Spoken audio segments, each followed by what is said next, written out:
নির্বাচনের বিষয়টা সামনে আসার পর থেকে এই চেষ্টাটা হচ্ছে, এবং আমি মনে করি কিছু গোষ্ঠী খুব পরিকল্পিতভাবে এটা করছে।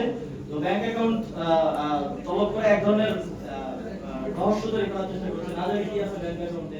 সেজন্য আমি আজকের মধ্যেই নয়ডা ব্যাংকের স্টেটমেন্ট আমার পুরো ফ্যামিলির, আমি আজকে সারাদিন এটা কালেক্ট করেছি। আমার ফ্যামিলির লোকজন তারা নিজেদেরকে কালেক্ট করে নিয়ে এসেছেন।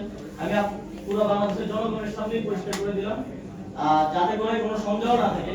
আমার কাছে গুরুত্বপূর্ণ হচ্ছে আমার দেশের মানুষ, যাদের জন্য আমরা দলে কোনো প্রচার করেছি, যাদের জন্য আমরা দেশের জন্য কাজ করার জন্য রাজনীতিতে জড়িয়েছি, তাদের কাছে পরিষ্কার থাকা। কোন রাজনৈতিক উদ্দেশ্য প্রণোদিত ভাবে কিংবা কোন মিডিয়া বা কোন এস্টাবলিশমেন্ট কি করছে, তাদের কাছে পরিষ্কার হওয়ার থেকে আমার কাছে বেশি গুরুত্বপূর্ণ আমার মানুষের কাছে ক্লিয়ার থাকা, এবং বাংলাদেশের মানুষ এগুলো খুব ভালো করে জানে যে কিভাবে ন্যারেটিভ বিল্ডিং করা হয় বাংলাদেশে। এদেশেই পুরো মিডিয়া এস্টাবলিশমেন্টের মাধ্যমে এবং বিভিন্ন এজেন্সির মাধ্যমে আপনারা জানেন যে বেগম খালেদা জিয়াকেও এতিমের টাকা মেরে খাওয়ার উপাধি দিয়ে জেলে রাখা হয়েছিল। এদেশে এগুলো সম্ভব, কিন্তু বাংলাদেশের মানুষ জানে যে সেটা মিথ্যা ছিল এবং সেই ন্যারেটিভ সাকসেসফুল হয় না এই দেশে।